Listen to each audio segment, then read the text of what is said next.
Sa kasal ng aking anak na babae. Hinila ng kanyang nobyo ang isang upuan, habang ako'y naupo at bumagsak ako sa sahig sa gitna ng tawa ng mga bisita. Ang lugar mo ay sa sahig. Anya ng may pangungutya. Pinapahiya ako sa harap ng lahat. Ngunit biglang tumayo ang ama ng nobyo. Tinitigan ako ng may gulat at bumulong. Sir, ikaw ba talaga yan? Ang sandaling iyon ay nagbago ng lahat. Bago tayo magpatuloy, mangyaring mag-subscribe sa channel at isula sa comments kung anong oras na riyan sa inyo ngayon. Ang malakas na preno ay pumutol sa malamig na gabi ng taglamig habang ang mga gulong ay nagslide sa aspalto. Sinara na malakas ang pintuan ng kotse na nagpagano ng mga bintana ng garahe.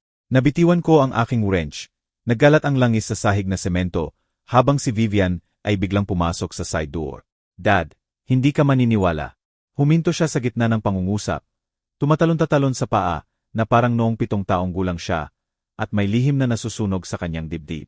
Pinunasan ko ang aking mga kamay sa basang-basa ng langis na basahan. Nakikuyom ang mga mata laban sa matinding fluorescent na ilaw. Ang vintage na Harley na aking binubuo ay kalahating natapos pa lamang. Nakakalat ang mga parte ng makina sa aking workbench na parang mekanikal na confetti. Ang hangin ng taglamig ay tumagos sa mga siwang malapit sa pintuan. Pinaghahalo ang amoy ng langis ng makina sa malamig na gabi ng Enero. Ano ang nakakapukaw sa iyo ng ganito? Anak. Tinuwid ko ang aking likod. Nararamdaman ang pamilyar na sakit mula sa maraming oras na nakayuko sa makina. Ang mga mata niya ay kumikinang ng mas maliwanag kaysa sa singsing na pangkasal na nakukuha ang ilaw ng garahe. Ang diamante ay mas malaki kaysa sa anumang makakaya ko sa sahod ng isang mekaniko. Itinulak niya ang kanyang cellphone sa akin. Halos nanginginig sa excitement. Nagpropose si Jasper. Tingnan mo, Dad. Tingnan mo tong video na to. Maingat kong kinuha ang cellphone niya. Ang aking mga basang kamay na daliri ay nag-iwan ng marka sa screen. Ang video ay nagpapakita ng restaurant na hindi ko kayang puntahan. Mga crystal chandelier, puting tablecloth, mga waiter na naka-pressed uniform. Si Jasper ay lumuhod sa tabi ng mesa. Ang kanyang mamahaling suite ay perpektong gawa. Isang Rolex na kumikinang sa kanyang pulso habang inilalahad ang kahon ng singsing. Sinabi niya, magpapakasal tayo sa Abril. Si Vivian ay nagpatuloy ng mabilis. Ang kanyang mga salita ay nagsasalubong. Matutuwa ka para sa akin, Dad. Siya ang lahat ng pinangarap ko. Pinanood ko ulit ang video. Napansin kung paano halos hindi tiningnan ni Jasper ang batang waitress na nag-refill ng kanilang tubig. Ang kanyang galaw ay dismissive. Halos naiirita sa pag-aantala. Sa background, narinig ko ang kanyang boses na nagsasabi ng isang bagay sa isang tao off-camera. Ang tono ay condescending, bagaman hindi ko maunawaan ang mga salita. Siyempre, masaya ako para sa iyo, Princess. Ibinigay ko ulit ang cellphone. Pinilit ang ngiti. Kailan ko siya makikilala ang kanyang mga magulang? Ang nerbiyos na tawa ni Vivian ay umalingaw-ngaw sa mga dingding ng garahe. Nag-travel sila sa Europe ng 2 buwan. Pero babalik sila bago ang kasal. Sabi ni Jasper, hindi natin kailangang maghintay sa kanila para iplan ang lahat. Ang ingay ng trapiko ay naririnig mula sa kalye ng Brooklyn sa labas ng garahe. Sa isang bahagi ng block, tinatawag ng mga kapitbahay ang good night sa isa't isa. Ang kanilang mga boses ay dala ng malamig na hangin. Kinuha ko ulit ang wrench. Kailangan ko ng hawakan ang isang bagay. Malaking timeline yan, sabi ko, pinapanatili ang boses ko na neutral. Hindi pa malayo ang Abril. Alam ko, umikot siya, mga braso nakalahad, na parang yumayakap sa buong mundo. Sabi ni Jasper, kapag alam mo na, alam mo na. Hindi siya naniniwala sa pag-aaksaya ng oras sa mahabang engagement. Ang fluorescent na ilaw ay umuungal sa itaas. Nagbibigay ng matitinding anino sa mga tool na nakakalat sa aking workbench. Tiningnan ko ulit ang video habang hawak ni Vivian ang cellphone. Pinapanood ang mukha ni Jasper. May isang bagay sa kanyang ekspresyon nang akala niya, walang nakatingin ang nagpahirap sa aking dibdib. Ipakita mo ulit sa akin yang singsing. Sabi ko, lumapit. Inilahad niya ang kanyang kamay. At maingat kong pinag-aralan ang diamante. Walang kapintasan ito, mamahalin. Ang uri ng singsing na mean to impress kaysa magpahayag ng pag-ibig. Ang setting ay modern, malamig. Kulang sa init ng simpleng band na ibinigay ko sa kanyang ina 28 taon na ang nakalipas. Maganda to, Vivian. Talagang maganda, di ba? May ganitong kamanghamanghang taste siya. Binawi niya ang kanyang kamay. Pinahahanga ang paraan kung paano nahuhuli ng bato ang ilaw. Gusto niyang dalhin ka sa dinner bukas ng gabi para makilala ninyo ng maayos ang isa't isa. Tumango ako, Iniisip na ang suite na nakasabit sa aking closet. Nagtataka kung sapat ba ito sa kung saan plano ni Jasper. Ang mansa ng langis sa aking work shirt ay biglang nagmukhang mas madilim. Mas halata sa ilalim ng maliwanag na ilaw ng garahe. Gusto ko yan, sabi ko.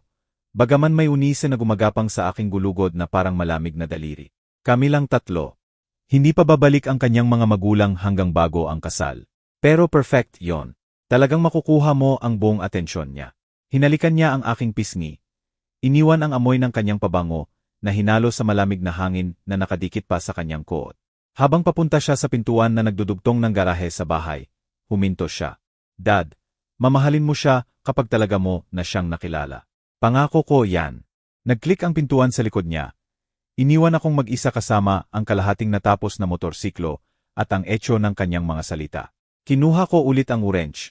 Pero nagsimula ng bahagyang manginig ang aking mga kamay. Ang video ay nag-play ulit sa aking isip. Ang dismissive na galaw ni Jasper. Ang rush na timeline. Ang wala ang mga magulang. Isinara ko ang pintuan ng garahe at pumasok sa loob. Pero ang malamig na pakiramdam sa aking dibdib ay walang kinalaman sa gabi ng Enero. 2 oras ang lumipas. Nakaupo ako sa desk sa aking maliit na home office. Nakatitig sa computer screen na matagal bago mag-boot. Ang larawan ni Maria ay ngumingiti sa akin mula sa tabi ng monitor. Ang kanyang wedding dress ay puti na parang bagong Neve. Ang kanyang mga mata ay maliwanag sa parehong joy na nakita ko sa mukha ni Vivian ngayong gabi. Hinawakan ko ang gold chain sa aking leg kung saan nakasabit ang aking wedding ring na nakatago sa ilalim ng aking shirt. Ang metal ay mainit mula sa init ng aking katawan. Palaging paalala ng mga pangako na ginawa at tinupad. Kailangan kong malaman kung sino tong batang to. Maria, bumulong ako sa larawan. Tulungan mo akong protektahan ang ating anak. Dahan-dahang nag-load ang Facebook sa aking lumang computer. Madali kong nakita ang profile ni Jasper. Jasper Hale, financial analyst sa Morrison & Associates. Ang kanyang profile picture ay nagpapakita sa kanya na nakasandal sa pulang Ferrari. Sunglases na sumasalamin sa flash ng kamera. Ang kanyang ngiti ay matalim na parang talim ng kutsilyo. Nag-scroll ako sa kanyang mga post. Bawat isa ay lalong nagpapahirap sa aking tiyan. Sa wakas ay nakakita ng isang taong nagpapahalaga sa mas pinong bagay. Umakyat na. Post 3 araw na ang nakalipas kasama ang larawan ng mamahaling bill sa restaurant.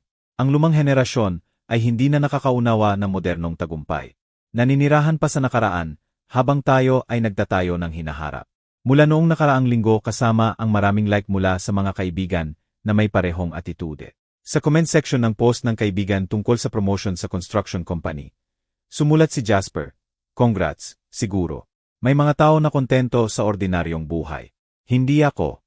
Mahalaga ang ambisyon." Ang aking mga kamay ay nakuyom habang binabasa ko ang iba pang post. Larawan pagkatapos ng larawan ng mamahaling kotse, mamahaling relo, high-end na restaurant. Pero hindi ang pera ang nakakabother sa akin. Ang attitude sa likod ng bawat caption, bawat comment. Ang paraan kung paano niya tinitingnan ang mga tao na nagtatrabaho gamit ang kanilang mga kamay, na nagtatayo ng mga bagay, na naglilingkod sa iba. Isang post mula Disyembre ang nakakuha ng aking pansin. Pag-upgrade ng aking lifestyle, isang matalinong desisyon sa bawat oras. Minsan kailangan mong iwan ang iyong nakaraan para makapasok sa iyong hinaharap. Ang mga comment ay puno ng encouragement mula sa mga kaibigan na may paehong values. Isang tao ang nagtanong tungkol sa kanyang bagong girlfriend at sumagot si Jasper. Perfect siya, matamis, mapagkakatiwalaan, at ang kanyang ama ay eksakto ang uri ng simpleng tao na hindi magpapakomplika ng mga bagay. Simpleng tao. Ang mga salita ay tumama sa akin na parang pisikal na suntok. Umupo ako pabalik sa upuan. Ang lumang spring ay umuungal sa ilalim ng aking timbang. Sa paligid ko, ang maliit na office ay nagmukhang mas maliit. Biglang, family photos ang nakasabit sa mga dingding. Graduation ni Vivian, ang kanyang unang apartment, birthday parties kung saan siya ay nag-blow ng kandila, habang ako ay nag-cheer mula sa likod ng kamera. Sa bawat larawan, kami lang dalawa. Walang extended family. Walang safety net maliban sa makakaya ko gamit ang aking 2 kamay. Ang military commendations ay nakasabit sa simpleng frame malapit sa bookshelf. Pero bihira ko na itong tinitingnan. Ang bahaging iyon ng aking buhay ay parang malayo na parang sa ibang tao. Ang mahalaga ay ang pangako na ibinigay ko kay Maria noong araw na ipinanganak si Vivian. Proprotektahan ko ang ating anak mula sa sinumang makakasakit sa kanya. Nag-click ako sa iba pang larawan ni Jasper. Siya sa charity events, pero palaging positioned para ipakita ang kanyang mamahaling suit kaysa ang cause. Mga laawan mula sa work functions, kung saan siya ay bahagyang nakahiwalay sa kanyang mga kasamahan. Ang kanyang body language ay nagpapahiwatig na inaakala niyang mas mataas siya sa kanila. Sa isang larawan mula sa company retreat, sumulat siya, networking sa tamang tao. Hindi kung ano ang alam mo, kung sino ang kilala mo at paano gamitin sila. Gamitin sila. Ang parirala ay nagpanginig sa aking balat. Ang bahay ay tahimik sa paligid ko. Naninirahan sa gabi na may pamilyar na kriyak at buntong hininga. Sa manipis na dingding, naririnig ko si Amares Rodriguez sa tabi. Nanonood ng kanyang evening telenovela. Ang dramatic na musika ay dumadaloy sa malamig na hangin. Normal na tunog ng normal na neighborhood kung saan ang mga tao ay nagbabantay sa isa't isa at nagtatrabaho ng matapat na trabaho. Iniisip ko ang mukha ni Vivian ngayong gabi, kung gaano siya kaganda, kung gaano siya lubusang nagtitiwala sa lalaking ito. Minana niya ang kakayahan ng kanyang ina na makita ang pinakamabuti sa mga tao. Maniwala sa pag-ibig na nagtagumpay sa lahat ng hadlang. Isa ito sa mga bagay na pinakamamahal ko sa kanya. At ngayon ito ang nakakatakot sa akin. Ang aking reflection ay nakatitig pabalik mula sa madilim na bintana. Gray na buhok, weathered na mukha, mga kamay na nagpapakita ng dekada ng matapat na trabaho.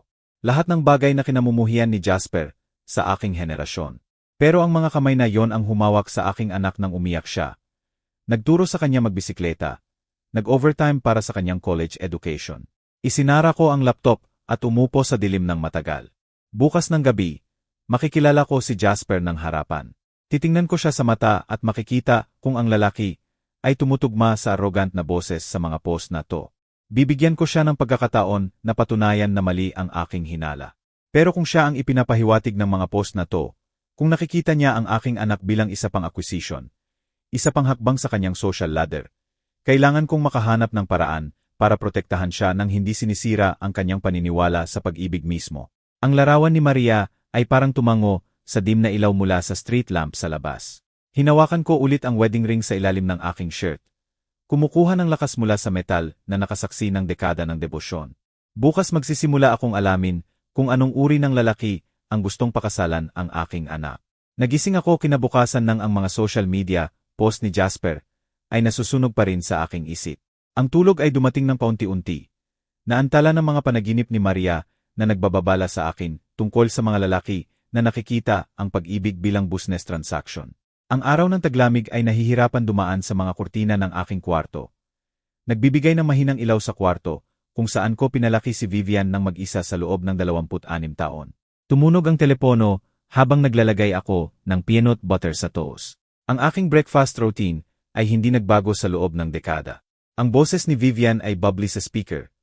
Nakasakay pa rin sa engagement euphoria. Dad, good morning. Natulog ka ba ng maayos? Hindi ako makatulog kahit kaunti. Palagi kong tinitingnan ang aking singsing. Morning, anak. Natutuwa ako na masaya ka. Inilagay ko ang kutsilyo. Pinokus ang pagpapanatili ng steady ng aking boses. Tungkol ngayong gabi, nag-reserve si Jasper sa Golden Fork ng 7:30 Alam mo ba yon? Nasa Maynila malapit sa Rizal Park. Sabi niya isa yon sa hidden gems ng lungsod. Alam ko ang pangalan mula sa mga review, sa pahayagan na hindi ko kailangang basahin. Ang uri ng lugar kung saan ang appetizers ay mas mahal kaysa sa ginagastos ko sa groceries sa isang linggo. Mukhang fancy, sabi ko. Iniisip na kung sapat ba ang aking isang magandang suite. Talaga, may ganitong refined taste si Jasper. At Dad, hindi pa babalik ang kanyang mga magulang hanggang bago ang kasal.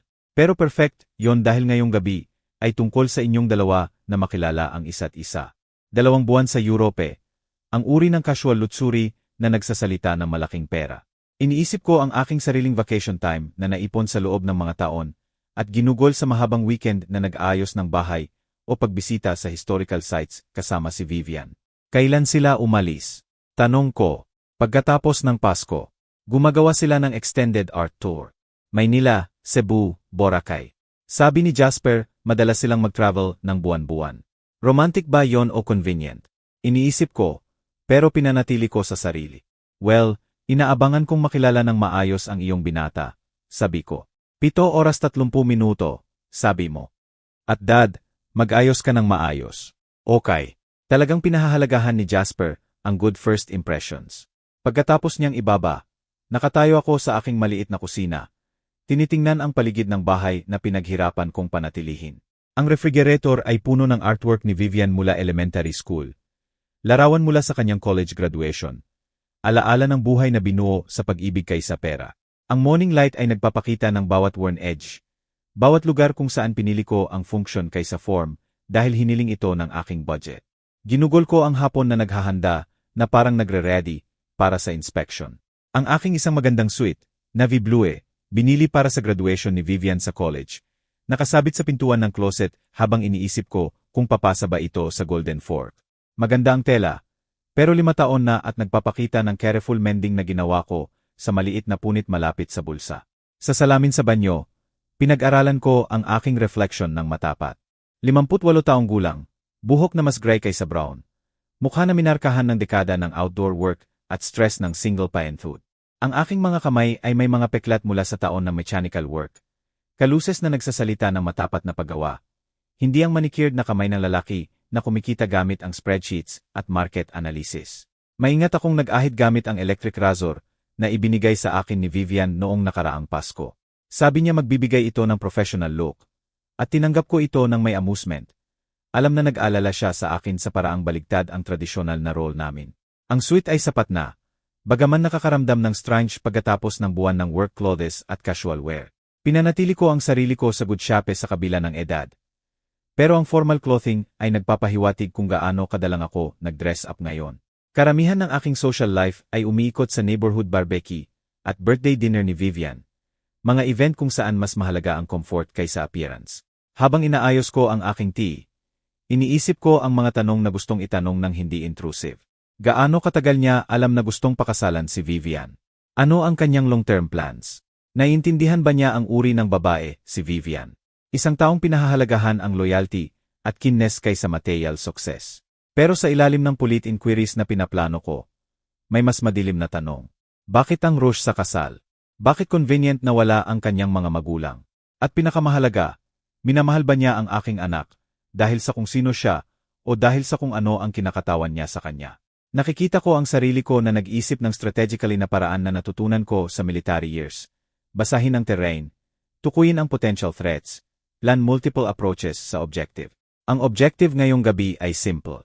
Unawain kung anong uri ng lalaki ang gustong pakasalan ang aking anak.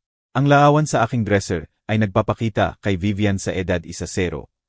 Ngumingiti ng may puwang sa ngipin habang hawak ang isda na nahuli namin sa camping trip sa Tagaytay. Nagmatigas siya na siya ang maglalagay ng pain. Tumanggi na ako ang gawin ito para sa kanya. Kaya ko yan mag-isa, Dad. Sabi niya ng may characteristic determination. Ang independent spirit na yon ay nagsilbi sa kanya ng maayos sa college at sa pagbuo ng kanyang interior design career. Pero ginagawa rin siyang vulnerable sa mga tao na maaring magkamali na ang kanyang keenness ay naivety, ang kanyang trust ay weakness. Kinuha ko ang aking mga susi at wallet. Tiningnan ang address na tinext sa akin ni Vivian. Ang biyahe sa tren papuntang Maynila ay magbibigay ng oras para ikompose ang sarili ko. Maghanda sa kung anong bersyon ni Jasper Hyle ang makikilala ko. Ang confident na lalaki mula sa social media posts, o marahil iba sa personal, isang taong karapat-dapat sa pag-ibig ng aking anak. Sa labas, ang hangin ng Enero ay kumagat sa aking mukha habang nilalok ko ang front door. Si MRS. Rodriguez ay kumaway mula sa kanyang bintana, at kumaway ako pabalik. Nagpapasalamat sa mga kapitbahay na nagbantay kay Vivian at sa akin sa loob ng mga taon. Ang uri ng community bonds na hindi mabibili ng pera. Habang naglalakad ako papuntang istasyon ng tren, napagtanto ko na ina-approach ko ang dinner na tunapayhong paraan na ina-approach ko noon ang potentially dangerous situations sa abroad. Alert, handa, pero umaasa sa best outcome. Ngayong gabi, malalaman ko kung ang aking anak ay pumili ng partner o predator. Ang taxi ay huminto sa gilid ng kalye sa Ayala Avenue. Iniwan akong nakatayo sa harap ng imposing facade ng Golden Fork. Mga crystal chandelier ay kumikinang sa floor-to-ceiling windows. At isang doorman na naka-white gloves ay tumuro sa entrance na may practiced elegance. Inaayos ko ang aking tea ng huli. Nararamdaman ang bigat ng bawat piso na gagastusin ng lugar na to. Sa loob, marble floors ay sumasalamin sa soft glow ng amber lighting. Ang iba pang diners ay nagsasalita ng mahina.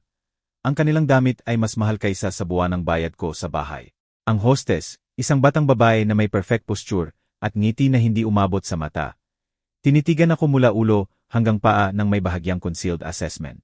Party ni Rhea, sabi ko, pinapanatili ang steady ng aking boses. Ginabayan niya ako sa mga mesa kung saan ang mga lalaki ay nakarelo na kumikinang na parang maliit na araw, at mga babae na nakasuot ng alahas na kumikinang sa bawat galaw. Nakita ko agad si Vivian. Ang kanyang mukha ay lumiwanag habang kumaway siya ng masigla mula sa corner booth. Sa tabi niya si Jasper. Tiningnan ang kanyang cellphone nang may casual indifference ng taong sanay na magpahintay sa iba. Dad. Tumayo si Vivian habang lumalapit ako. Pero si Jasper ay nanatili sa upuan hanggang sa huling posibleng sandali.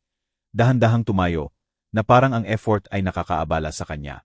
Emma Reyes. Ang kanyang handshake ay mahina, dismissive. Tumagal ng eksakto para maiwasan ang outright rudeness. Marami raw sinabi sa akin ni Vivian tungkol sa inyo. Ang paraan ng pagsabi niya ay nagpapahiwatig na masyado raw marami para sa kanyang comfort. Gayon din, sagot ko, umupo sa upuan sa harap nila. Congratulations sa inyong engagement. Ang ngiti ni Jasper ay puro ngipin at walang warmth. Salamat. Excited kami sa aming future together. Sininyasan niya ang waiter ng may imperious gesture. Ang wine selection ngayong gabi ay ang 2,000 at Bordeaux bottle service. Walang consultation, walang tanong tungkol sa preferences. Tumango ang waiter ng deferentially at nawala. Kaya, Emma Reyes. Si Jasper ay umatras sa upuan. Mga daliri na stippled na parang nag-interview. Sabi raw ni Vivian, nagtatrabaho kayo gamit ang inyong mga kamay. Dapat satisfying yon. Ang pause bago ang satisfying ay nagdadala ng maraming kahulugan. Mekaniko ako. Sabi ko ng simple. Inaayos ko ang mga bagay na sira. Napaka-honest naman. Ang kanyang tawa ay may matitinding gilid. Ako naman ay sa financial services.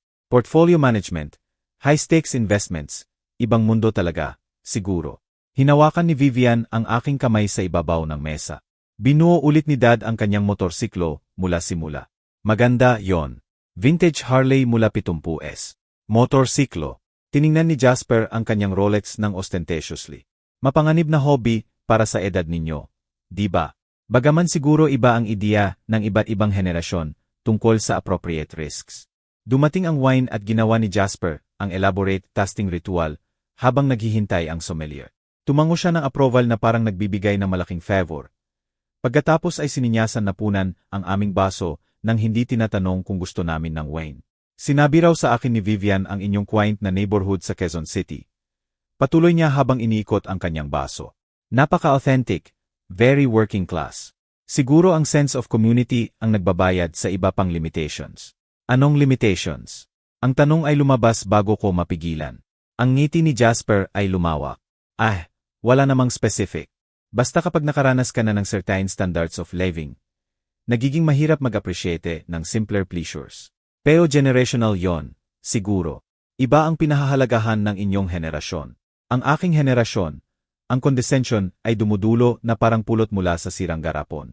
Gaya ng, tanong ko, traditional values, siguro, hard work for its own sake kaysa working smart, loyalty sa outdated concepts kaysa adapting sa modern realities. Tinuro niya ang paligid ng restaurant.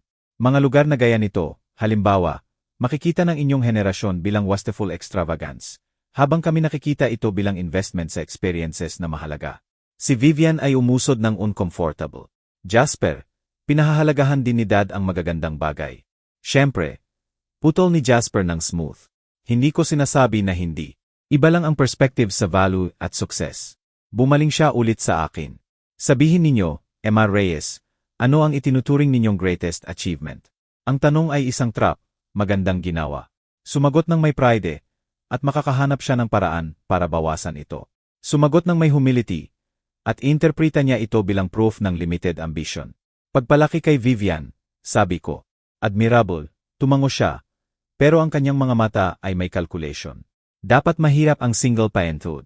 Limited resources, siguro. Kaya naman pinahahalagahan ni Vivian ang may makakapag-provide ng maayos sa kanyang future. Ang mga salita ay tumama na parang pisikal na suntok. Bawat isa ay tumpak na target. Namula ang mukha ni Vivian. Jasper, please. Ano? Simple lang akong nag-acknowledge ng sacrifices ng inyong ama. At ngayong kasama na ako. Tapos na ang mga araw ng struggle. Karapat-dapat si Vivian sa finer things in life. Diba, Emma Reyes? Hinawakan ko ang aking napkin hanggang pumuti ang knuckles ko. Sa paligid namin, Crystal ay nag-clink sa China. Lumilikha ng soundtrack ng yaman at privilege na biglang nakakasuffocate. Lumapit ang waiter na may menu, pero pinatalsik ni Jasper. Actually, ready na ata kami sa check. Bumalik ang waiter na may leader folder. Inilagay sa tabi ng siko ni Jasper nang may practice discretion. Sa crystal at candlelight, pinanood ko ang fiance ng aking anak na suriin ang bill ng may theatrical attention. Ang kanyang kilay ay tumaas sa mock surprise. Well, now, sabi niya, dahan-dahang itinulak ang check sa ibabaw ng puting tablecloth patungo sa akin. Sa tradisyon, ang ama ng bride ang humahawak sa dinner. Ang numero sa bill ay nagpabagsak ng aking tiyan. ₱347,000. Mas mahal kaysa sa ginastos ko sa groceries sa isang buwan. Jasper, hindi naman kailangan. Sinimulan ni Vivian. Strained ang boses. Nonsense, sweetheart. Pinatalsik niya ang objection niya nang hindi siya tinitingnan. Ang mga mata ay nakatutok sa aking mukha na parang predator na nanonood ng prey. Gusto ng inyong ama na ipakita ang support niya sa aming engagement. Di ba, MR? Reyes. Ang silence ay humaba sa pagitan namin na parang wire na tense. Ang iba pang diners ay nagpapatuloy ng kanilang usapan. Walang alam sa slow-motion disaster na nangyayari sa aming corner table. Isang babae sa katabing mesa ay tumawa sa sinabi ng kanyang kompanyon. Ang tunog ay maliwanag at careless sa amber-lit atmosphere. Siyempre, patuloy ni Jasper, umatras sa upuan ng may satisfaction. Siguro hindi na naiintindihan ng inyong henerasyon ang modern courtesies. Sa aking circle, ganito lang ang ginagawa. Ang aking mga kamay ay nanginginig habang kinukuha ko ang aking wallet. Ang leader ay smooth na mula sa taon ng paggamit. Wallet ng working man na hindi pa nakapagdala ng ganitong pera na inaasahan ng restaurant. Nararamdaman ko si Vivian na nanonood sa akin. Maputla ang mukha sa candlelight. Dad, please. Pwede ko no inilagay ko ang aking credit card sa check. Umaasa na ma-approve ang transaction. Okay lang, princess. Ang ngiti ni Jasper ay triumphant. Excellent. Pinahahalagahan ko talaga ang lalaking nakakaunawa ng proper protocol. Tiningnan niya ulit ang kanyang cellphone. Nag-scroll ng messages na parang nakalimutan na ang sandali ng aking humiliation. Alam nyo, MR Reyes, nag-aalala si Vivian na baka hindi nyo aprubahan ang aming relationship. Sabi ko sa kanya mature adults palagi makakahanap ng paraan para magkasundo. Ang salitang mature ay tumama na parang sampal sa paligid namin.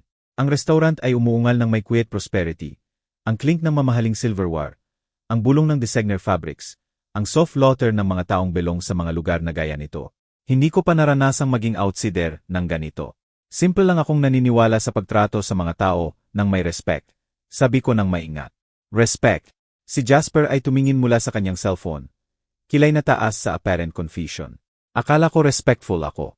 Besides, pinapayagan kita na panatilihin ang traditional customs. May mga lalaki sa posisyon ko na mag-insist sa modern arrangements. Pero naiintindihan ko ang importance ng pagpaparamdam sa older generations na useful pa rin sila. Nanginginig ang wine glass ni Vivian sa kanyang kamay. Jasper, please stop. Stop ano, darling. Simple lang akong nakikipag-usap sa inyong ama.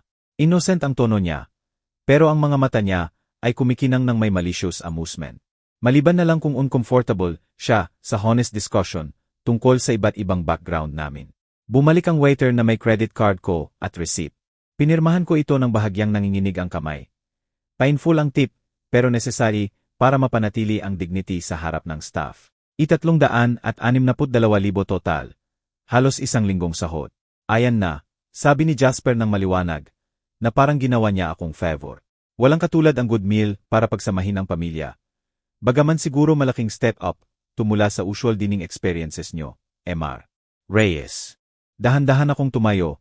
Ang aking upuan ay nagskepe sa marble floor. Ang tunog ay umalingaw-ngaw sa biglang tahimik na nahulog sa aming mesa. Si Vivian ay tumingin sa akin ng may mga mata na puno ng lumalaking horror at understanding. Salamat sa dinner, Jasper, patuloy niya, nakaupo pa rin, ngumingiti pa rin. Sigurado akong pahalagahan ni Vivian ang makita kung gaano kayo magkasundo ng dalawa kong paboritong lalaki. Ang casual cruelty nito, ang paraan kung paano niya inorchestrate ang aking humiliation habang positioning ang sarili niya bilang gracious, ay nakapagpawala ng hininga ko. Hindi ito nervousness o social awkwardness. Deliberate na character assassination na ginawa ng may surgical precision sa harap ng aking anak. Dad, bulong ni Vivian, tumayo rin. Ang kanyang engagement ring ay nahuli ang candlelight. Naggalat ng sparkless sa tablecloth na parang nakakalat na bituin. Tiningnan ko si Jasper. Naka-lounge pa rin sa upuan ng may confidence na lalaking hindi pa nakaharap ng real consequences sa kanyang actions. Ang kanyang mamahaling suit, perpektong buhok, smooth na ekspresyon. Lahat sa kanya ay sumisigaw ng privilege at entitlement. Vivian, sabi ko ng tahimik, kailangan nating mag-usap. Hinawakan ko ng mahina ang siko ni Vivian. Ginabayan siya palayo sa mesa patungo sa mas tahimik na alcove malapit sa entrance ng restaurant. Sa likod namin, si Jasper ay nanatili sa upuan, absorbed na sa kanyang cellphone, na parang ang mga pangyayari ng gabi ay isa pang successful business transaction. Ang alcove ay dimly lit, designed para sa intimate conversations at private moments. Sa amber glass, nakikita ko ang busi na kalye ng Maynila sa labas. Normal na tao na namumuhay ng normal na buhay. Walang alam sa maliit na drama na nangyayari sa likod ng kristal at marble. Dad, ako si Vivian ay nagsimula. Pagkatapos huminto, ang kanyang mga kamay ay nagkukuyakoy sa kanyang Princess. Pinanatili ko ang gentle ng aking boses. Bagaman nasusunog pa rin ang aking dibdib sa suppressed anger. Kailangan mong talagang isipin kung paano niya tratuhin tayong dalawa ngayong gabi. Tinitigan niya ang mesa sa pagitan namin. Ang kanyang engagement ring ay nahuhuli ang soft light. Siguro nerbiyos lang siya. Mahirap ang first impressions at alam niya kung gaano ka kahalaga sa akin. Nerbiyos ba yon? Tanong ko ng tahimik. Ang paraan ng pagsalita niya tungkol sa ating neighborhood. Ang paraan kung paano niya pinabayad ako, habang acting na parang ginagawa niya akong favor. Namula ang mukha niya, pero hindi pa rin siya tumitingin sa akin. Sanay siya sa ibang mundo, Dad. Iba ang customs. Siguro normal lang sa kanya. Vivian, tingnan mo ako. Dahan-dahan niyang itinaas ang ulo. At nakita ko ulit ang aking maliit na anak. Ang bata na gumagapang sa aking lap kapag malaki at confusing ang mundo. Ang lalaking talagang nagmamahal sa yo ay hindi kailanman sadyang papahiyain ang iyong ama, sabi ko. Hindi niya i-mock ang neighborhood kung saan ka lumaki. O ay dismiss ang trabaho na naglagay ng pagkain sa mesa mo. Pero mahal ko siya, bulong niya, at ang mga salita ay parang plea. At sinasabi niyang mahal niya ako. Naniniwala akong mahal mo siya. Pero anak, hindi sapat ang pag-ibig kung hindi pareho ang pagbabalik. Hinawakan ko sa ibabaw ng mesa. Tinakpan ang kanyang mga kamay ng akin. Nakita ko na ang type niya noon. Nagsisimula sila sa maliit na disrespect at nagtatayo mula roon. Test to ngayong gabi para makita kung gaano ako tatagal. Gaano mo i-excuse. Tahimik siya ng matagal. Tinitingnan ang aming magkadikit na kamay. Nang magsalita siya, halos hindi naririnig ang boses. Nakita ko kung paano niya tiningnan kayo. Hindi nerbiyos yon, di ba? Hindi, anak, hindi yon.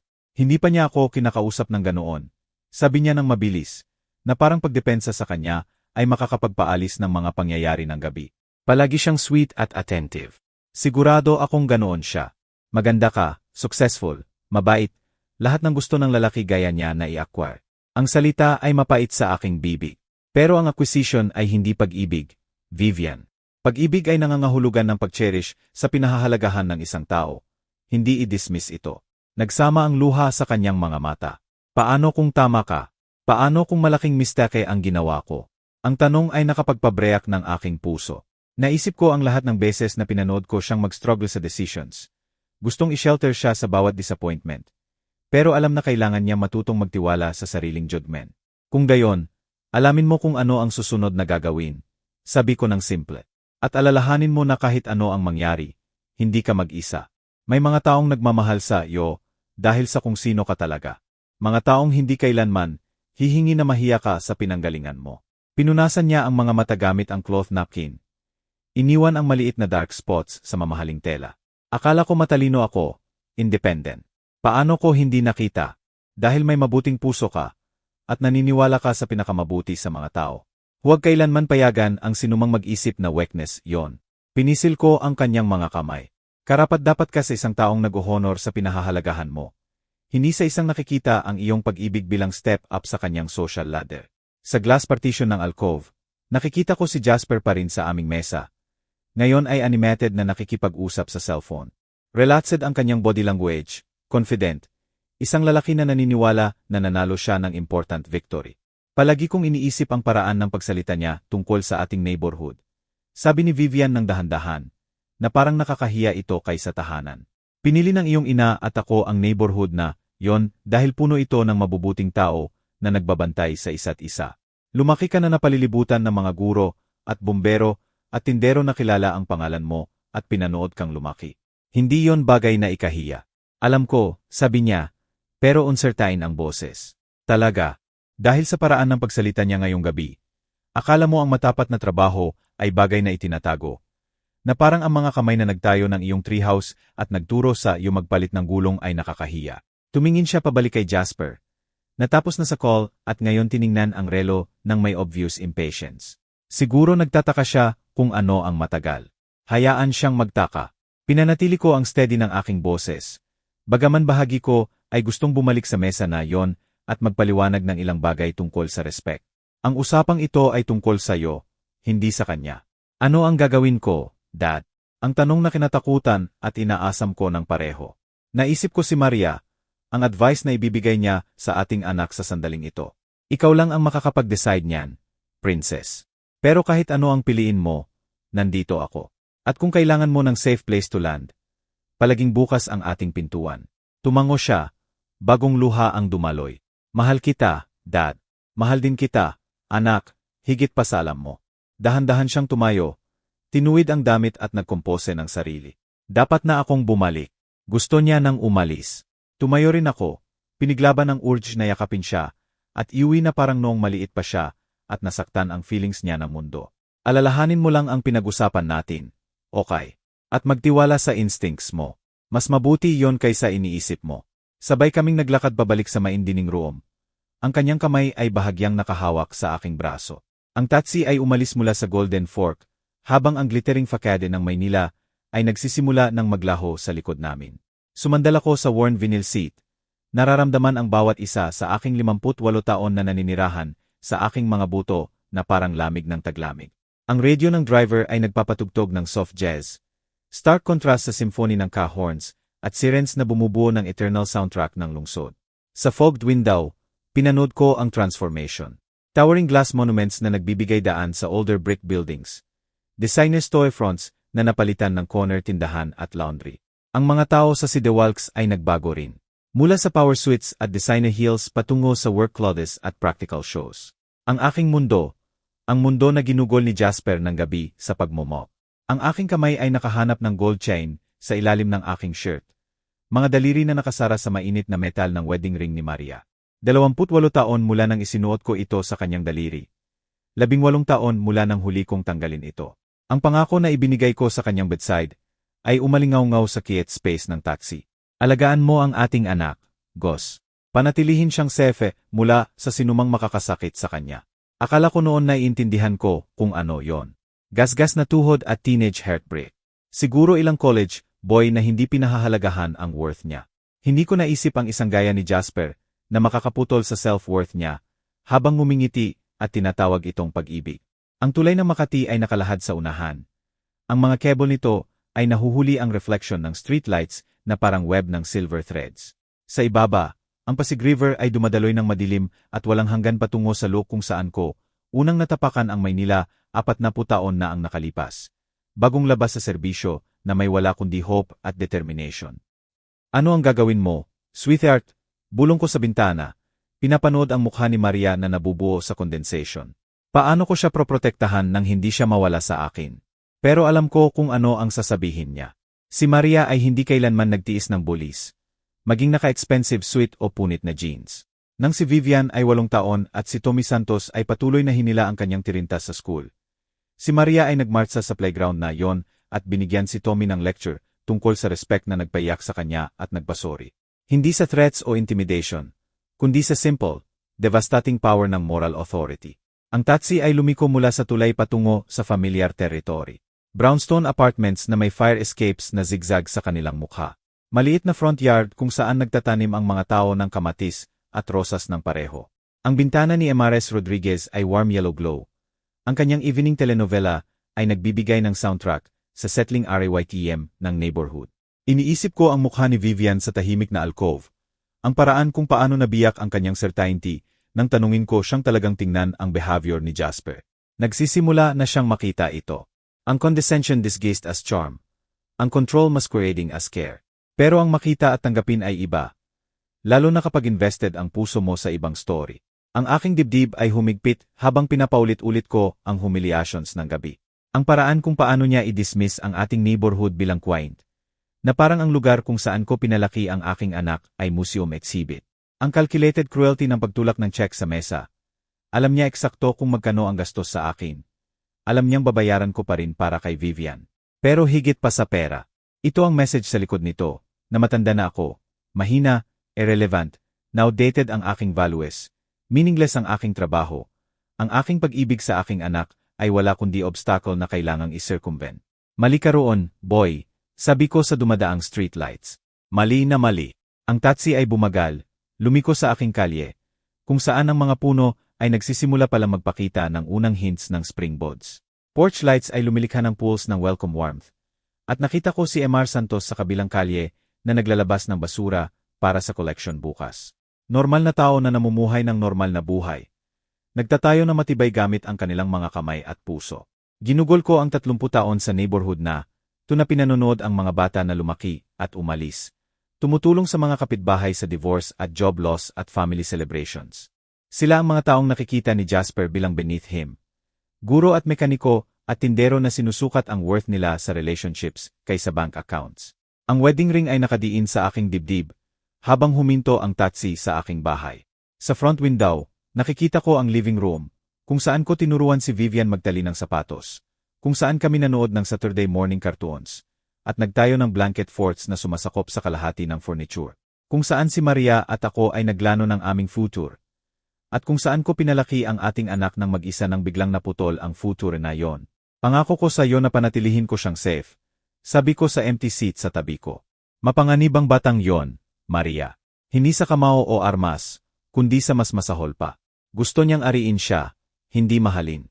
Nag-click off ang meter at ibinigay ko sa driver ang cash na may tip na makakatulong sa kanya umuwi sa kanyang sariling pamilya. Habang umalis siya, nakatayo ako sa sidewalk na tumitingin sa bahay na nagbigay ng kanlungan sa 3 henerasyon ng matapat na pamumuhay. Bukas tatawagan ko si Vivian. Mag-uusap tayo, talagang mag-uusap, tungkol sa nakita niya ngayong gabi, at kung ano ang ibig sabihin nito sa kanyang future. Hindi ko susubukan kontrolin ang choice niya.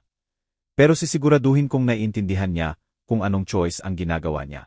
At kung magdesisyon si Jasper na i-escalate ang war na to, siya ang magsisimula.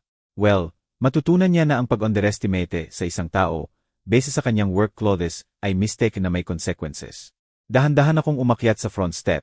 Ang susi ay umiikot sa lock ng pintuan na palaging bukas sa sinumang nangangailangan ng kanlungan o wisdom, o simpleng mainit na pagkain, at isang makikinig. Sa loob ang bahay ay tahimik na naghihintay, puno ng alaala at pangako ng kung ano ang susunod. 6 na linggo ang lumipas mula sa disastrous dinner na yon. 6 na linggo ng tense phone calls at careful conversations. Si Vivian ay nagtatanong tungkol sa respect, tungkol sa relationships, tungkol sa difference ng pag-ibig at possession. Bawat usapan ay lalong nagpapagalit kay Jasper. Lalong despeyete na mabawi ang kontrol. Ang tunog ng mamahaling makina ay pumutol sa tahimik na gabi ng Quezon City. Sinundan ng malakas na pagsara ng pintuan ng kotse nang walang pangangailangan. Sa aking front window, pinanood ko si Jasper na nagmamartsa sa walkway. Ang kanyang mamahaling coat ay kumakaway sa likod niya na parang battle flag. Hindi siya kumatok, kumalbog siya. Binuksan ko ang pintuan at nakita siyang nakatayo sa aking porch. Ang usual polished veneer niya ay nabiyak at pangit.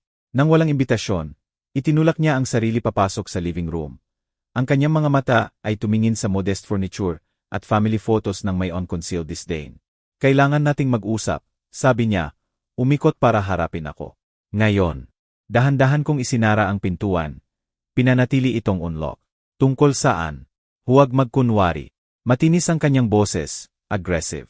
Iba na si Vivian mula noong dinner na yon. Nagtatanong siya, may doubts. Alam kong pinupuno mo ang isip niya laban sa akin. Ako ba? Pinanatili ko ang level ng tono ko. Pinapanood siyang magpes na parang caged animal sa aking living room. Ano eksakto ang iniisip mong sinabi ko sa kanya? Sinabi mo raw disrespectful ako. Na hindi ko pinahahalagahan ang pamilya. Huminto siya sa pasing. Nakuyom ang mga kamay sa gilid. Pinatanong mo siya sa buong relationship namin. Sinabi ko lang kung ano ang nakita ko. Wala nang higit, wala nang kulang. Malupit ang kanyang tawa, brittle. Tama. Ang concerned father act. Napaka-touching. Lumapit siya, ginagamit ang height niya para mag-intimidate. Pero ito ang gagawin mo. Tatawagan mo siya bukas at magsosorry. Sabihin mo na mali ka tungkol sa akin. Na overreact ka. O ano? Ang tanong ay nakabitin sa hangin sa pagitan namin. Namula si Jasper, at sa isang sandali ang mask ay tuluyang nawala. O malalaman mo kung ano ang pakiramdam na permanenteng mawala ang access sa anak mo. Pinag-aralan ko ang kanyang mukha, ang entitled rage, ang desperation sa ilalim ng bluster. Ito ang lalaking hindi pa nasabihan ng no. Hindi pa nakaharap ng real resistance.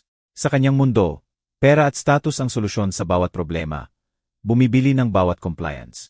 Binata, sabi ko ng tahimik, siguro nakakalimutan mo ang sarili mo. Talaga ba? Hinugot niya ang kanyang cellphone. Kinaway ito na parang weapon. Isang tawag kay Vivian ngayon. Sabihin ko na nag-threat ka sa akin. Na sinusubukan mong sirain kami dahil sa selos. Sino ang paniniwalaan niya? Ang loving fiance niya o ang bitter, lonely na ama? Gusto mo talaga ganoon ang laruin? May isang bagay sa tono ko ang nagpahinto sa kanya. Sa unang pagkakataon mula nang pumasok siya, uncertainty ay kumislap sa kanyang mukha. Nakatayo akong perpektong still, relaxed ang mga kamay sa gilid. Pero may isang bagay sa posture ko ang nagpahinto sa kanya na half step back. Hindi mo naiintindihan, sabi niya, tumaas ang boses. Pinaghirapan ko ng husto para makarating kung nasaan ako. Hindi ko pababayaan ang isang matandang mekaniko na sirain ang lahat ng binuo ko. At ano eksakto ang binuo mo? Tagumpay, pera, feature. Tinuro niya ng malakas ang aking modest living room. Mga bagay na hindi mo maiintindihan. Real achievement, hindi lang ito. Ito, sabi ko, tinuturo ang mga larawan ng paggabata ni Vivian sa mantelpiece. Ay anak na alam na unconditional ang pagmamahal sa kanya. Ito ay 26 taon ng bedtime stories at gasgas na tuhod at tulong sa homework. Ito ang tunay na achievement. Sentimental garbage. Pero nawala ang ilang edge sa kanyang boses. Hindi sa bedtime stories tumatakbo ang mundo, matanda. Sa power at pera tumatakbo ito. At alam kung paano gamitin ang dalawa. Siguro sa mundo mo. Bahagya akong gumalaw, hindi threatening, pero positioning ang sarili ko sa pagitan niya at mas malalim na bahagi ng bahay. Pero si Vivian ay galing sa ibang mundo, kung saan mas mahalaga ang character kaysa bank accounts. Pinagpapawisan na siya ngayon, sa kabila ng malamig na gabi. Ang kanyang mamahaling shirt ay nagsisimula ng dumikit sa balat. Piliin niya ako. Kapag bumaba sa ganito, piliin niya ang buhay na maibibigay ko kaysa kung anuman ang kinakatawan nito. Talaga ba? Tanong ko ng mahinahon. Dahil sa nakita ko lately, nagsisimula na siyang maunawaan ang difference ng pag-provide at pag-value. Sa isang sandali, akala ko talaga sasapakin niya ako. Tense ang buong katawan niya. Nakuyom ang mga kamay. Pero may isang bagay, siguro ang paraan ng aking perfect calm na pagtayo. Siguro ilang instinct na nagbabala na out of his depth siya, ang nagpahinto sa kanya. Hindi pa tapos ito, sabi niya. Pero walang conviction ang mga salita. Akin si Vivian. Pumili siya sa akin, hindi dito, hindi sayo. Hindi property si Vivian, anak. Hindi siya pag-ari ng sinuman. Pumunta siya sa pintuan, pagkatapos bumalik ulit. Wala kang ideya kung sino ang kalaban mo. Actually, sabi ko ng tahimik, siguro may pretty good idea na ako. Pagkaalis niya, nakatayo ako sa living room na nakikinig sa kanyang kotse na umuungal palayo sa gabi. Sa mga dingding, naririnig ko ang television ni Emares Rodriguez. Ang aso ng mga santos na tumatahol sa isang bagay sa kanilang yard. Normal na tunog mula sa normal na tao na namumuhay ng normal na buhay. Pero wala nang normal sa pakiramdam nito. Kinuha ko ang telepono para tawagan si Vivian. Pagkatapos inilagay ulit. Kailangan face-to-face ang usapang ito. Kinabukasan ng hapon, nakatayo ako sa labas ng apartment building ni Vivian sa Makati. Maliit na bouquet ng daisies, paboritong bulaklak ng kanyang ina, hawak sa aking weathered na mga kamay. Kilala ko ng doorman mula sa previous visits. Tumango ng respectful habang inaanunsyo ang arrival ko. Papasok siya, sabi ng boses ni Vivian sa intercom. Warm pero cautious. Ang elevator ride sa 15th floor ay nagbigay ng oras para ayusin ang aking thoughts. Paano mo sasabihin sa anak mo na ang fiance niya ay pumunta sa bahay mo na may threats? Paano mo babalansihin ang honesty sa need na hayaan siyang gumawa ng sariling choices? Binuksan niya ang pintuan bago ako makatok. At napansin ko kung gaano siya kapagod tingnan. Dark circles ang nagsasyadow sa mga mata niya. At ang usual bright smile niya ay force. Dad, lumayo siya para papasukin ako. Ano ang nagdala sa iyo rito? Eto para sa iyo. Inabot ko ang daisies. Pinanood ang mukha niya na lumambot nang makilala ang significance. At gusto kong mag-usap. Maganda ang kanyang apartment. Lahat clean lines at carefully chosen colors na sumasalamin sa kanyang design talent. Pero napansin ko kung gaano sterile ang pakiramdam kumpara sa family home namin. Kung paano ang mamahaling furniture ay lumilikha ng distance kaysa intimacy. Ilalagay ko to sa tubig, sabi niya, nawala sa kusina. Coffee. Maganda yan, princess. Nang bumalik siya na may 2 steaming mugs, umupo kami sa kanyang modern sofa. Maganda, pero hindi masyadong comfortable. Itinupi niya ang mga paa sa ilalim niya na parang noong bata pa siya. At sa isang sandali, nakita ko ulit ang aking maliit na anak. Gusto kong malaman mo, sinimulan ko ng maingat, na kahit ano ang mangyari sa inyo ni Jasper, lubusan kitang minamahal. Ang happiness mo ang pinakamahalaga sa akin. Tumango siya, pero wari ang mga mata. Pero kailangan mo ring malaman na pumunta sa akin si Jasper kagabi. Huminto ang coffee mug niya sa kalahati, patungo sa bibig. Ano niya? Galit siya. Sabi mo raw nagtatanong ka, may doubts. Gusto niya na tawagan kita at mag-sorry. Sabihin na mali ako tungkol sa kanya. Pinanatili ko ang steady at factual ng boses ko. Nang tumanggi ako, may ilang threats siya tungkol sa pagputol ng access ko sa iyo. Inilagay ni Vivian ang mug niya nang nanginginig ang mga kamay.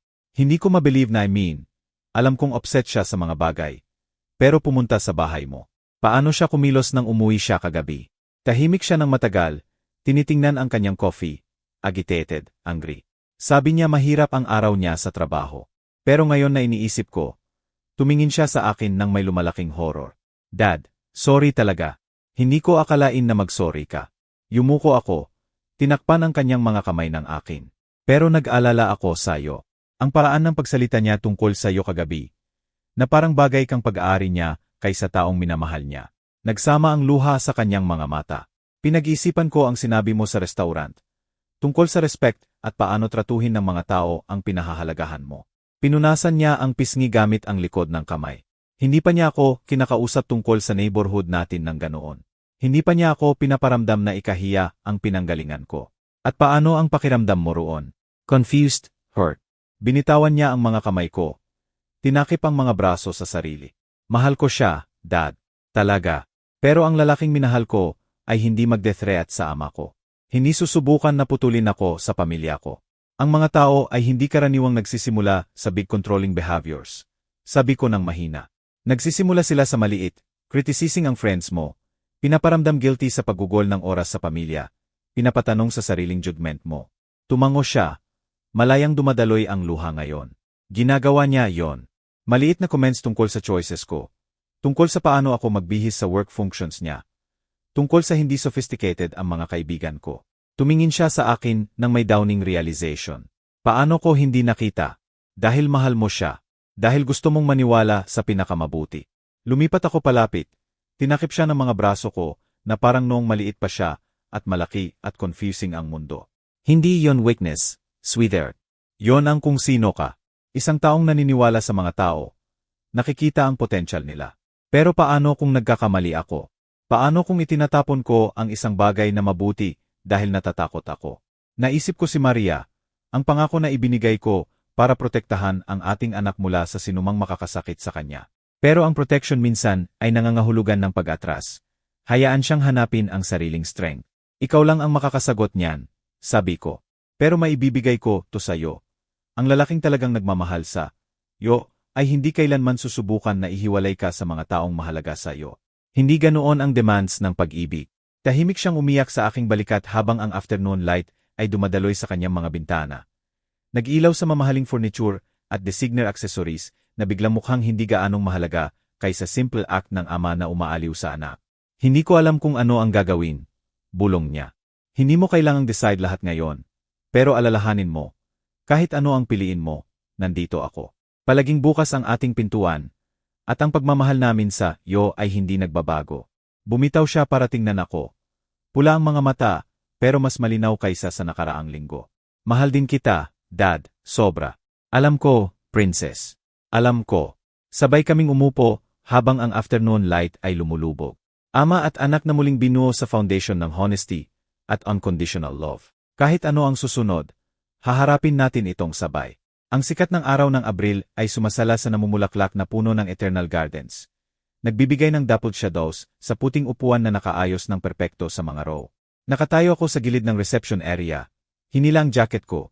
Ang parehong navy suit mula sa graduation ni Vivian sa college. Ngayon mukhang inadequate sa dagat ng designer formal wear. Ang mga bisita ay nagmimingle sa clusters. Tsampag glasses na nahuhuli ang afternoon light na parang nakakalat na diamante. Kilala ko lang ang ilang mula sa college friends ni Vivian na nagbigay ng pulit waves mula sa kabilang lawn. Lahat ng iba ay galing sa mundo ni Jasper. Sleek haircuts, mamahaling relo, usapan tungkol sa stock portfolios at European vacations. Maganda ang ceremony. Si Vivian ay glowing sa altered wedding dress ng kanyang ina. Ang lace na pinili ni Maria, 40 taon na ang nakalipas ay naging isang bagay na nag-honor sa nakaraan at kasalukuyan. Nang tanungin ng minister kung sino ang magbibigay ng babaeng ito, tumayo ako ng may pride sa kabila ng note sa aking tiyan. Alam kung ano ang probable na naghihintay sa reception. Excuse me, sir. Lumapit ang isang binata na may kamera. Pwede po bang lumayo kayo? Kukuha kami ng family photos. Lumayo ako. Pinanood si Jasper na nagpupose kasama ang kanyang groomsmen. Ang kanyang ngiti ay razor sharp habang nakita niya akong umatras. Dumain niya na ito, rules niya. Bawat galaw ay nagpapaalala na narito ako sa sufferance. Necessary inconvenience na kailangang i-manage at i-minimize. Dad. Lumitaw si Vivian sa aking siko. Radiant sa kabila ng tensyon na nakikita ko sa kanyang mga mata. Halika, kilalanin mo ang college friends ni Jasper. Pero habang lumalapit kami sa group, biglang lumitaw si Jasper nang may practiced smoothness. Sweetheart, kailangan ka ng photographer para sa ilang shots pa. Pwede nang magpakilala ang iyong ama mamaya. Nagdalawang isip siya, tumingin sa pagitan namin. Pero gusto ko. Trust me, marami pang oras para mag-mix mamaya. Possessive ang kamay niya sa baywang niya. Inistir siya palayo bago siya makapagprotesta. Naiwan akong mag-isa sa mga strangers. Naglakad ako patungo sa reception tables. Binabasa ang place cards hanggang makita ko ang pangalan ko. Table 12, malayo sa wedding party. Nasa pagitan ng matandang tiyahin ni Vivian at couple na hindi ko kilala. Malinaw ang message. Family, pero barely. Sigurado kayong ama ni Vivian. Isang babae na may pelas ang nag-abot ng manicured na kamay. Ako si Caroline, kasamahan ni Jasper. Marami raw sinabi sa amin tungkol sa inyo. Ang paraan ng pagsabi niya ay nagpapahiwatig na hindi flattering ang mga kwento. Lahat mabuti sana, sabi ko, pinanatili ang neutral ng boses. Ang tawa niya ay parang wind chimes sa bagyo. Alam niyo naman kung paano si Jasper. Napaka-clever sa observations niya tungkol sa mga tao. Sa paligid namin, ang reception ay nagsimulang umagos na parang choreographed theater. Ang mga waiter ay lumilipad sa pagitan ng mesa na may silver trays, wing glasses na napupunan bago maubos. Usapan na umuungal ng may easy confidence ng pera na nakikipag-usap sa pera. Nakita ko ang assigned seat ko at binati ang tablemates ko. Tia Ruth, na pinisil ang kamay ko na may genuine warmth, at ang mga Santos, mabubuting tao na kilala si Vivian mula pagkabata. Sa isang sandali, napalibutan ng actual family at friends, pinayagan ko ang sarili ko na mag-relax. Doon ko nakita si Jasper na lumalapit. Ang kanyang predator's smile ay firmly in place. MR. Reyes, kumusta ang lahat? Pasok ba sa standards nyo? Ang tanong ay may barbs wrapped in silk sa paligid ng mesa. Tahimik ang usapan habang nararamdaman ang undercurrent. Maganda lahat, sagot ko ng maingat. Maganda ang ginawa nyo ni Vivian. Well, si Vivian ay may very specific ideas tungkol sa elegance. Siguro nakamit namin ang isang bagay na quite sophisticated. Huminto siya, pinayagan ang mga mata niya na mag-sweep sa lavish surroundings. Bagaman siguro iba talaga, to sa kinasanayan nyo. Pinisil ni Tia Ruth ang napkin niya. Nagpalitan ng uncomfortable glances ang mga Santos. Iba ay mabuti, sabi ko. Talaga, variety is the spice of life. Si Jasper ay gumalaw sa likod ng aking upuan, habang naghahanda akong umupo para sa dinner service. Nagsasabi lang ako kanina sa ilang koliges tungkol sa diverse backgrounds na narito ngayon. Talagang fascinating sociology. Nagsisimula akong ibaba ang sarili sa upuan. Isang kamay sa bawat armrest nang maramdaman ko ang matalim na hila. Ang upuan ay nahila pabalik habang ang timbang ko ay committed na sa pag-upo. Nagpadala sa akin ng ungraceful sa polished floor. Ang impact ay nagpaalis ng hangin sa aking baga. Napunit ang jacket ko sa shoulder seam sa paligid ko. Namatay ang usapan habang ang mga ulo ay lumingon sa tunog. Oops, sabi ni Jasper. Malinaw ang boses sa biglang tahimik. Mukhang medyo unsteady na sa paa. Lahat tayo ay tinatamaan ng edad sa huli. Pero ang mga mata niya ay nagliliyab ng may triumph, at sa sandaling iyon, tuluyang nabiyak ang kanyang mask. Siguro mas comfortable ka pala malapit sa sahig. Ang lugar mo ay sa sahig. Mga gaspang umikot sa nearby tables. Kalahating tumayo si Tia Ruth mula sa upuan. Horror ang nakasulat sa kanyang weathered features. Ang mga santos ay nakatitig sa shock sa behavior na lumalabag sa bawat principle ng basic decency. Mula sa kabilang reception area, narinig ko ang CRY of distress ni Vivian habang nakita niya ako sa sahig. Ang kanyang baukwet ay nahulog na habang nagmamadali siyang lumapit sa scene. Nakahiga ko roon sa isang heartbeat. Nararamdaman ang bawat isa sa aking 58 taon. Napalibutan ng silence ng 100 tao na nakasaksi ng deliberate cruelty disguised as accident. Sa namumulaklak na puno, ang spring sunshine ay patuloy na nagdadapol sa reception tables na may cheerful light, indifferent sa ugly moment na nagaganap sa ilalim. Sa likod ko, narinig ko ang rosto ng mamahaling tela at nahuli ang familiar na boses na nagsasabi, "Nancy, bilisan mo. Late na talaga tayo." Ang late arrivals ay pumasok sa main archway ng garden. Isang distinguished couple na may signs pa ng hasty travel. Ang lalaki ay gumagalaw ng may unmistakable military bearing sa kabila ng civilian clothes. Scanning ang reception na may practiced AS na nakukuha ang lahat, ang uncomfortable silence, ang scattered guests, at ang lalaking tinutulungan mula sa sahig. "Saul, nandiyan ka na." Isang babae malapit sa entrance ay kumaway ng may relief. Nag-aalala kami sa fly delay. Pero si Saul Hale ay tumigil ng tuluyan sa paggalaw. Ang atensyon niya ay nakalock sa figure na nagpupumilit tumayo kasama ang tulong ng anak.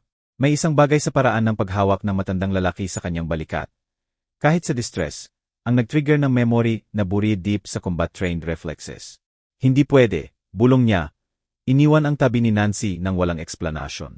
Nagdadus ako ng aking toon jacket nang marinig ko ang boots na tumatawid sa reception area ng may purpose. Military boots. Bagaman nakadress shoes ang lalaki. Ang tunog ng isang taong gumugol ng dekada sa pag-aaral na gumalaw ng may authority at intention. "Sir," ang boses ay pumutol sa murmur ng uncomfortable guests. "Sir, talaga ba kayo yon?" Tumingin ako mula sa pagtuwid ng tiko at nakita ang mukha na hindi ko nakita sa 20 taon. Aged, pero unmistakable. Gray na ang temples niya. Lines ang nagmarka sa features. Pero ang mga mata ay may parehong steady intelligence na naalala ko mula sa desert camps at midnight patrols. Saul. Ang pangalan ay lumabas bago ko mapigilan. Soldier Hale. Nagbago ang mukha niya nang may recognition at isang bagay na mas malalim. Ang bond deep gratitude ng lalaking ang buhay ay nasagip at hindi nakalimutan. "Sergeant Reyes, hindi ko mabelieve. Ano ang ginagawa niyo rito?" Sa paligid namin, ang mga bisita ay lumapit. Nararamdaman ang drama, pero hindi naiintindihan ang source. Si Jasper ay frozen. Ang triumph niya ay nagiging confusion habang lumalapit ang kanyang ama sa lalaking kanyang pinahiya. "Kasal ito ng aking anak," sabi ko ng tahimik, tumingin kay Vivian, na pinapanood ang aming reunion ng may lumalaking amazement. Ang mga mata ni Saul ay lumaki habang ang impossible coincidence ay nag-register. Ang tingin niya ay lumipat kay Jasper. Pagkatapos pabalik sa akin. Processing implications na magre-reshepe ng lahat ng akala niya tungkol sa araw na ito. "Ang anak niyo," sinimulan niya. Pagkatapos huminto, habang ang understanding ay tumama na parang artillery fire. Tumaas ang boses niya. Umabot sa reception ng may projection ng lalaking trained na mag-address ng troops sa combat zones. "Mga ladies and gentlemen, kailangan kong maunawaan ng lahat ang isang bagay." Ang authority sa tono niya ay nag-command ng immediate attention. Tumigil ang usapan. Huminto ang mga waiter mid-service. Kahit ang string quartet ay ibinaba ang instruments. Ang lalaking ito, patuloy ni Saul, ang kamay niya ay bumagsak sa aking balikat ng may reverence, ay si Sergeant Gus Reyes, United States Army. Noong Abril 2003, forward operating base sa Iraq, ang mga insurgent ay sumalakay sa aming posisyon sa night patrol. Lumitaw si Nancy sa tabi niya. Nakikilala ang kwento na narinig niya ng maraming beses. Pero hindi inaasahan na makikilala ang hero nito. Puno ng understanding ang mga mata niya, habang tumingin sa pagitan ng kanyang asawa at ng lalaking sumagip sa kanya. "Nasugatan ako, trapped sa enemy fire." Ang boses ni Saul ay may emotion na hindi nabawasan ng 20 taon. Ang lalaking ito, ang hero na ito, nag-risk ng buhay para hilahin ako sa safety. Binuhat niya ako ng 300 metro sa active gunfire patungo sa evacuation point. Mga gasp ang umikot sa crowd. Ang mga ulo ay lumingon sa akin ng may new awareness. recontextualizing ang lahat ng nasaksihan nila. Ang lalaki sa sahig ay hindi ilang working class embarrassment. Siya ay decorated veteran na nakamit ang honor sa dugo at courage. Inirekomenda ko siya para sa Silver Star. Patuloy ni Saul. Dick ang boses ng may pride at emotion. Para sa Valor Under Fire. Para sa pagsagip ng buhay ng fellow soldier nang ang reasonable na tao ay maghahanap ng cover. Ang mukha ni Jasper ay pumuti na parang buhangin sa desert. Walang tunog ang bibig niya habang nagiging malinaw ang magnitude ng kanyang miscalculation. Ang simple mechanic na kanyang tinorture ay war hero na decorated para sa courage na hindi niya may magin na taglayin. Hindi niya sinabi sa akin, bulong ni Vivian, pero narinig sa stunned silence. Dumaloy ang luha sa kanyang pisngi habang tinitingnan niya ako ng may new AS. Dad, hindi mo sinabi kahit ano tungkol ginawa ko lang ang trabaho ko. Saul. Putol ko ng uncomfortable sa attention. Gagawin yon ng sinumang sundalo. Hindi, sir, hindi sinumang sundalo. Nag-crack ang boses ni Saul ng may emotion. Sinagip mo ang buhay ko para makauwi ako kay Nancy. Para makita ko ang anak ko lumaki. Para maihatid ko siya sa isle na ito ngayon. Bumaling siya kay Jasper, na ang mukha ay puno na ng horror sa recognition ng ginawa niya. Ang lalaking ito ang dahilan kung bakit may pamilya ako. Idineklara ni Saul sa silent crowd. Siya ay tunay na American hero. At kung nakasaksi lang ako ng sinumang nagtrato sa kanya nang wala sa complete respect. Ang mga mata niya ay nakahanap kay Jasper. Dalang disappointment ng ama na mas malalim kaysa sa anumang sigawan. Ang reception area ay umuungal ng may whispered conversations habang pinoproseso ng mga bisita ang revelation. Ang wine glasses ay naiwan sa mga mesa habang tinitingnan ng mga tao ang lalaking may torn jacket na nagbuhat sa ama ng host sa safety sa ilalim ng enemy fire. Mula sa posisyon niya sa tabi ko, hinawakan ni Vivian ang aking kamay. Pinisil ng may fierce pride at love. Welcome home, Sergeant, sabi ni Saul ng formal, snapping to attention sa kanyang dress clothes. Isang sundalo na nag-honor sa commander niya sa huling pagkakataon. Ang silence ay humaba na parang held breath hanggang si Jasper ay lumapit. Maputla ang mukha. Pero resolute, ang confident predator na nag-orchestrate ng aking humiliation ay nawala. Napalitan ng binata na humaharap sa wreckage ng sariling karakter. Ako ang boses niya ay nag-crack. Linawin niya ang lalamunan at sinubukan ulit. Lumipat patungo sa mikrofon na ginamit ng band para sa announcements. Kailangan kong magsalita sa lahat rito. Uncomfortable ang mga bisita habang inaayos niya ang mikrofon ng may nanginginig na kamay. Si Vivian ay lumapit sa akin. Tight ang grip sa aking braso ng may apprehension. Ang nangyari rito ngayon, ang ginawa ko ay inexcusable. Ang mga salita niya ay umabot sa reception area. Amplified para marinig ng lahat. Buwan akong nagtrato sa lalaking ito ng may disrespect at contempt. At ngayon ko lang nalaman kung bakit ako hindi lang mali, kundi despicable. Pinindot ni Nancy Hale ang mga kamay sa bibig. Nakikilala ang anguish ng anak niya. Si Saul ay rigid na nakatayo. Naghihintay kung makakahanap ang anak niya ng courage para ayusin ito. Sinabi lang sa inyo ng aking ama na sinagip ni Sergeant Reyes ang buhay niya sa Iraq. Ang boses ni Jasper ay lumakas habang pinipilit niyang magpatuloy. Ang hindi niya sinabi ay sa nakaraang buwan. Tinrato ko ang war hero na ito na parang beneath ako. Dahil mekaniko siya. Dahil nakatira siya sa Quezon City kaysa Maynila. Dahil masyado akong insecure at tanga para makita sa likod ng sariling prejudices. Isang babae sa table seats ay bumulong sa kompanyon niya. Nahuli ko ang fragments, hinila ang upuan, sadyang pinahiya. Ginawa ko siyang katawain ang neighborhood niya, trabaho niya, values niya. Pinabayaran ko siya sa mamahaling dinner para lang panoorin siyang maghirap sa bill. Ang confession ni Jasper ay lalong sumakit sa bawat admission. Ngayon, hinila ko ang upuan niya at pinanood siyang bumagsak. Pagkatapos sinabi sa kanya na ang lugar niya ay sa sahig. Mga gaspang umeko sa reception. Ilang bisita ang tumingin sa akin ng may expressions, mula sympathy hanggang outrage. Ang photographer, hawak pa ang kamera, ay parang hindi sure kung i-document ang unprecedented breakdown ng wedding protocol. At bakit ko ginawa lahat to? Patuloy ni Jasper, raw ang boses ng may self-reprimand. Dahil natatakot ako. Natatakot na hindi ako makakabagay sa service ng aking ama. Natatakot na makikita ni Vivian na hindi ako kalahati ng lalaki nilang dalawa. Kaya sinubukan kong sirain ang isang taong karapat-dapat lang ng honor at respect. Direktang bumaling siya sa akin. Iniwan ang mikrofon para magsalita mula sa puso. MR Reyes, Sergeant Reyes, lubos akong sorry. Sinagip niyo ang buhay ng aking ama. At binayaran ko yon ng pagpapahiya sa inyo sa harap ng anak ninyo. Hindi ko inaasahan ang forgiveness, pero humihingi ako ng chance na kitain ito. Ang reception area ay tuluyang tahimik. Kahit ang catering staff ay tumigil sa paggalaw. Transfights sa public dismantling ng pride ng isang tao para sa kanyang conscience. Gusto kong matuto sa example ninyo. Patuloy niya, nagbibreak ang boses. Gusto kong maging ang uri ng lalaki na karapat-dapat sa pamilya ninyo. Ang uri ng lalaki na nagpoprotekta at nag-honor sa mahalaga kaysa atakihin ito dahil sa takot. Dumaloy ang luha sa mukha ni Vivian habang pinapanood ang bagong asawa niya na tanggalin ang bawat pretense. Bawat defense, inilantad ang kanyang flaws sa harap ng Diyos at lahat. Si Nancy ay lumipat sa tabi ni Saul.